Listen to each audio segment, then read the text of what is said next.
na newsroom sa buong Pilipinas. Ito ang Radyo Pilipinas News Update.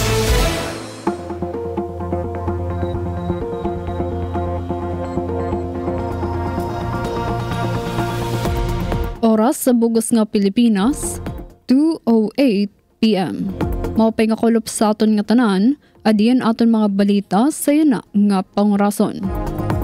Siyudad sa San Calbayog nagkaurusa para sa mas malimpyo nga kalibungan. Pamatiyan tan detalye matikang Kansuzat Pretansyo. Radyo Pilipinas Report.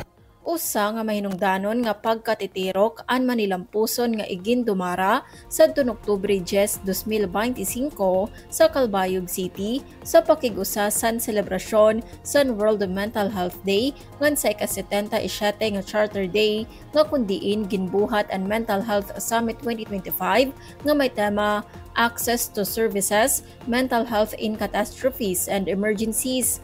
Ginpangunahan ini sa gobyerno lokal sa Calbayog, pinaagi sa City Drug Abuse Prevention and Rehabilitation Office o SIDAPRO nga nagtutuyo nga pahilawigon ang pagsabot sa importansya sa mental health labi na sa atubang san kalamidad, krisis ngan emerhensya.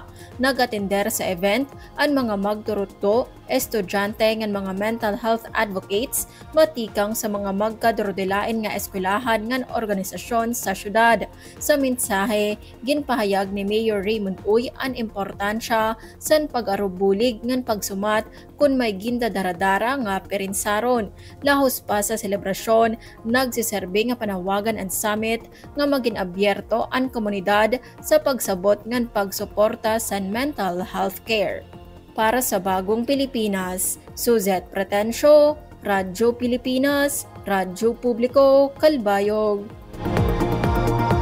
Pagpakusog sa mental health sa oras sa emerhensya ngan kalamidad, ginduso sa Mental Health Summit 2025 sa siyudad San Calbayog. Pamatiyan tan detalye sa pagbalik ni Suzette Pretensyo. Radyo Pilipinas Report. Nagkaurusa ka San Colop Oktubre 11 ang mga magkadrodelain nga volunteers sa simultaneous citywide cleanup drive nga may tema Puro Bligay para sa malimpyo nga kalibungan sa siyudad San Calbayog. Nagsiserbe ini nga primera nga aktibidad para sa ika-28 nga anibersaryo sa City Solid Waste Management Office o CSWMO ngan pakiusas sa selebrasyon sa ika-77 nga Charter Day sa siyudad. Ginpangunahan ang aktibidad ni Mayor Raymond Uy, kaupod ang pipira nga miyembro sa sangguniang pandungsod, mga opisyal sa barangay, personahe sa local o national government, PNP, BFP, Coast Guard, mga estudyante, NGO ngan pribado nga sektor. Sa iya mensahe, ginpasalamatan ni Mayor Raymond Uy ang damo nga mga volunteers nga nagpartisipar komo pagpamatuod sa naghihitaas nga kamalayan sa isyu sa kalibungan labi na kontra plastic pollution. Ginhatagan doon liwat niya nga ang kalimpyo in shared responsibility san kada usa. Pagkatapos sa halipot nga programa sa Barangay San Policarpo Covered Court, kumadto ang mga volunteer sa iratag-sa-tagsa nga lugar para maglimpyo nga umabot hangtod udto. Samtang pagkatapos ang cleanup drive, dagmit naman nga ginkuhan mga nakolekta nga basura para dadon sa sanitary landfill para sa sakto nga disposal ngan treatment.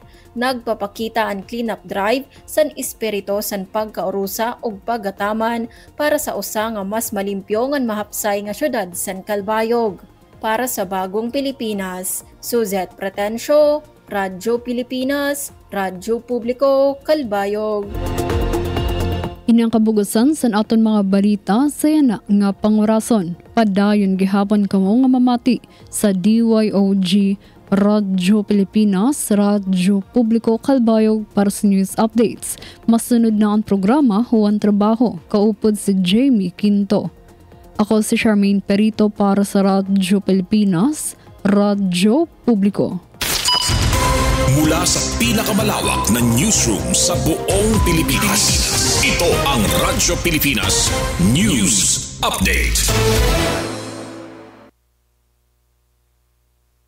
5.8 umabot sa 14 katao ang nasaktan sa naramdamang malakas na aftershock sa Northern Cebu.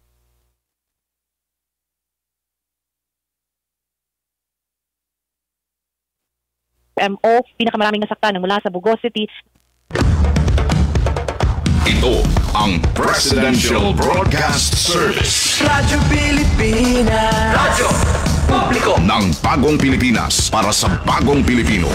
Naghahatid ng mahahalagang balita at impormasyon. Nag-uugnay ng pamahalaan sa sambayanan. Tulay sa himpapawid ng serbisyo publiko. Radyo Pilipinas. Radyo Publiko. Ang boses ng Pangulo. Sa Kalbayog, 82 AM. Radyo Pilipinas. Radyo Publiko.